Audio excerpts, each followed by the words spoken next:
여러분 안녕하십니까? 강기정 광주시장직 인수위원회가 6개월 안에 답을 내놓기로 한 현안 사업 가운데 가장 시급한 것이 바로 지산 나들목 문제입니다. 지난해 11월 안전 문제로 인해 개통이 연기된 이후 민선 8기로 그 공이 넘어왔는데요. 사고의 위험을 안고도 보완 대책을 마련해서 개통할지 새로운 대안을 내놓을지 관심이 모아지고 있습니다. 보도에 최혜진 기자입니다. 광주 순환도로 투자와 광주시가 협약에 따라 설치한 제2순환도로 지산 나들목입니다. 사업비 77억 원이 들어갔지만 8개월째 개통을 못하고 있습니다. 차량이 우측으로 빠져나가는 일반적인 진출로와 달리 터널을 지나자마자 좌측인 1차로로 나가는 구조이고 교량이어서 겨울철 결빙에 따른 사고 위험도 높습니다. 인근 주민들의 반발로 당초 설계안인 우측 대신 좌측 진출로로 설계를 바꾼 탓입니다. 아주 설계상으로 잘못된 것 같아요. 이렇게 위차로에서 바로 내려가게 됐는데 그게 사고 원인이 많다고 말을 많이 들었습니다. 지산나들목 개통 문제는 민선 8기로 넘어왔습니다. 인수위가 여러 가지 대안을 놓고 논의에 들어갔습니다. 광주시가 검토하고 있는 대안은 사고 위험을 낮추는 보완 시설을 설치하는 겁니다. 1km 전부터 규정 속도를 시속 90km에서 70km로 낮추고 분리봉과 차선 색깔을 이용해서 진출 차량을 미리 분리하겠다는 겁니다. 일각에서는 지산 나들목을 아예 폐쇄하거나 새로 우측 진출로를 만드는 방안까지도 논의되는 것으로 알려졌습니다. 진출로를 다시 만들 경우 사업비 부담이 커지고 주민 반발도 예상됩니다. 그 수많은 차량들이 저속으로 다니면서 여러 가지 이제 불이익을 본단 말이에요. 본선의 속도를 저감시켜서 안전을 최대한 확보해서 개통을 하느냐, 네. 아니면 완전히 폐쇄를 하느냐, 그 두 가지 갈림길에 지금 놓여 있는 것 같아요. 예. 설계 변경 과정에서의 각종 의혹도 제기되고 있는 가운데 강기정 당선인이 어떤 해법을 내놓을지 이목이 쏠립니다. KBS 뉴스 최진입니다. 모두 17명이 죽거나 다친 광주 학동 참사가 일어난 지 벌써 1년이 지났습니다. 사고 뒤 점검과 대책이 쏟아졌는데 과연 현장은 어떤 변화가 있을까요? 손준수 기자가 살펴봤습니다. 철거 중이던 건물이 도로 위 버스를 덮치면서 17명이 죽거나 다쳤습니다. 불법 하도급과 부실한 감리, 계획과 다른 철거 등이 원인으로 지목됐습니다. 건설업체들의 안전 불감증과 하청 감리 관련 문제가 시정되도록 1년 뒤 어떻게 바뀌었을까? 일단 자치단체의 현장 점검이 강화됐습니다. 벌써 2, 3년간 공사가 지연됐잖아요. 맞습니다. 그러면 거기에 대한 손해배상 청구해야죠. 그죠? 하지만 현장의 안전 불감증은 여전합니다. 아이파크 붕괴 사고가 대표 사례였습니다. 광주시의 점검에서도 문제는 여실히 드러났습니다. 최근 석 달간 공사장 140곳을 점검한 결과 감리원 배치나 안전관리와 품질관리 등을 위반한 사업장이 20여 곳이나 나왔습니다. 현장 노동자들의 증언은 더 적나라합니다. 불법 하도급이 여전하다고 말합니다. 가장 싼 금액에 가장 빠른 기간 안에 공사를 해야 되는 구조가 변하지 않는데 기업의 이윤을 남기기 위한 이 구조 안에서 불법 구조가 절대 개선될 수가 없는 거죠. 최근 상주감리제로 불리는 법안이 통과됐지만 수시 또는 필요한 때 현장에서 감리 업무를 하도록 하고 대통령령으로 정하는 건축물에 한해서 공사 기간 내내 상주하도록 해 사실상 상주감리로 보기 어렵습니다.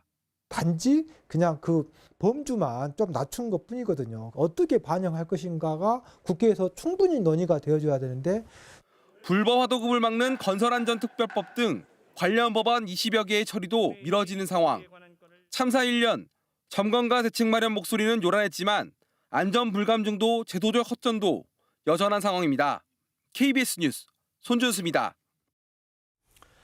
이런 가운데 광주 학동 참사 1주기인 어제 희생자들의 넋을 기리기 위한 추모식이 사고 현장에서 열렸습니다.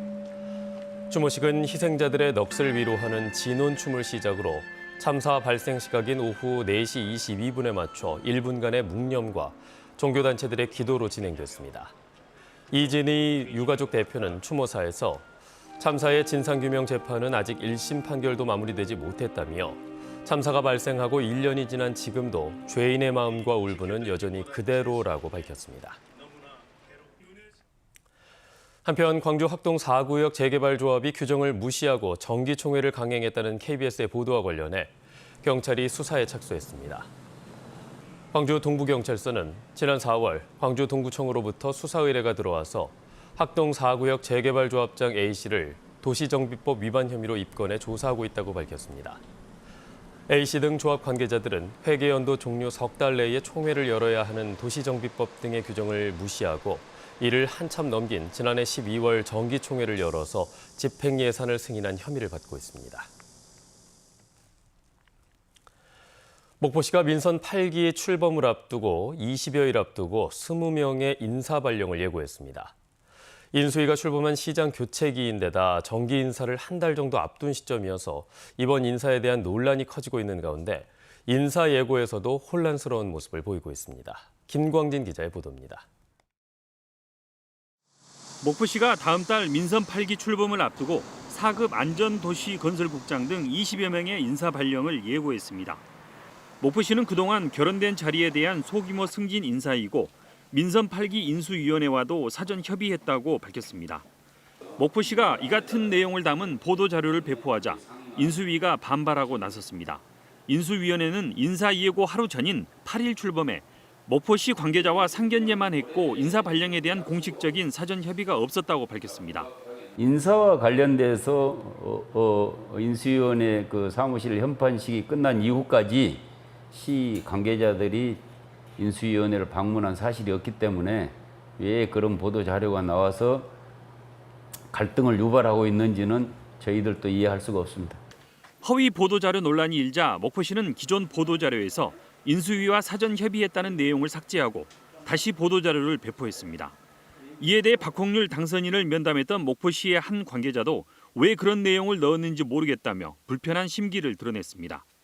목포시 인사 담당자는 6월까지의 인사는 김종식 현 시장의 고유 권한이고 7월부터는 새로운 시장의 권한이라며 인사 행위는 문제가 될 것이 없다는 원론적인 입장을 밝혔습니다. 새 시장의 취임까지는 앞으로 20여일, 시장이 교체될 시기에 자칫 오해를 불러일으킬 수 있는 인사를 예고하면서 혼선까지 겹치는 등 인수위와 목포시가 갈등을 빚고 있다는 지적이 나오고 있습니다. KBS 뉴스 김광진입니다.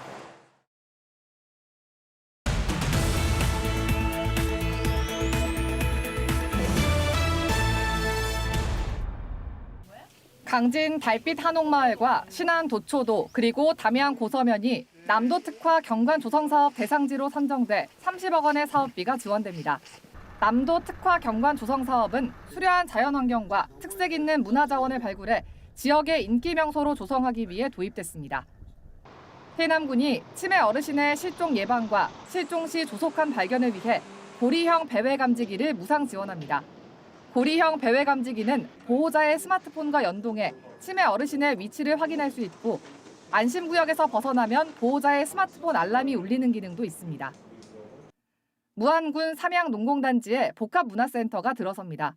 무안군은 한국산업단지공단이 주관하는 산업단지 환경조성사업 공모에 선정돼 근로자 기숙사와 세탁실 그리고 다목적 미디어실 등으로 구성된 복합문화센터를 2025년까지 건립한다고 밝혔습니다. 여수해경이 해상 익수사고 발생 시 인명구조에 쓰이는 수중 스쿠터를 도입했습니다. 신형 구조 장비로 입는 형태인 수중 스쿠터는 바닷속에서 활동 시 구조대원의 양손이 자유로워 구조 시간을 단축하는 효과가 있습니다. 지금까지 단신 브리핑이었습니다. 수년째 대출 사기를 벌여온 이 범죄 일당이 고의 교통사고를 내고 보험비를 가로채려다 수사당국에 덜미를 잡혔습니다. 광주검찰청은 조직적 대출 사기와 보험 사기를 벌인 혐의로 총책인 37살 A씨 등 3명을 구속 기소하고 공범 5명을 불구속 기소했습니다. 이들은 금융 취약계층을 위한 정책 자금 대출 심사가 허술한 점을 노리고 2017년부터 올해 3월까지 허위 사업자 등록 등을 통해 대출금 12억 원을 타낸 혐의를 받고 있습니다. 또 40여 차례에 걸쳐 고의로 교통사고를 낸 뒤 보험금 6억 5천만 원을 타낸 혐의도 받고 있습니다. 검찰은 앞서 교통사고로 송치된 사건을 처리하는 과정에서 보험 사기 등의 혐의가 포착되자 보완 수사를 통해 추가 범행을 밝혀냈습니다.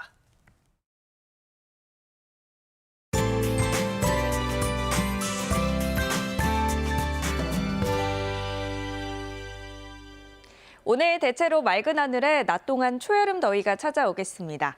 아침 최저 기온은 광주가 16.9도로 어제와 비슷하게 시작하고 있고요. 낮 기온은 29도까지 올라 어제보다 1, 2도가량 높겠습니다. 주말까지도 내륙을 중심으로 한낮 기온이 30도 안팎까지 올라 다소 덥겠고요. 내일은 흐리거나 구름이 많이 끼겠고 오후부터 저녁 사이에 광주와 전남 내륙 지역에는 5에서 40mm의 소나기가 내리겠습니다. 현재 하늘은 대체로 맑은데요. 전남 남해안 지역을 중심으로는 안개가 짙게 끼어 있습니다. 고흥과 순천, 보성 등은 가시거리가 200m 안팎으로 짧아져 있는 만큼 교통안전에 주의하셔야겠습니다. 다음 자세한 지역별 날씨입니다. 아침 기온 장성과 나주 16도로 대부분 어제와 비슷하거나 1, 2도가량 낮아 선선합니다. 한낮 기온은 여수 23도, 순천 26도로 어제와 비슷하거나 1, 2도가량 높겠습니다. 목포의 낮 최고 기온 26도, 영암 27도, 강진과 완도 25도로 평년과 비슷하겠고요. 신안을 비롯한 도서 지역은 22도에서 27도가 예상됩니다. 바다의 물결은 전해상에서 비교적 잔잔하겠습니다. 주말까지 덥다가 월요일에 기온이 다소 내려가겠고요. 화요일 오전에 비 예보 나와 있습니다. 날씨였습니다. 뉴스를 마칩니다. 여러분 고맙습니다.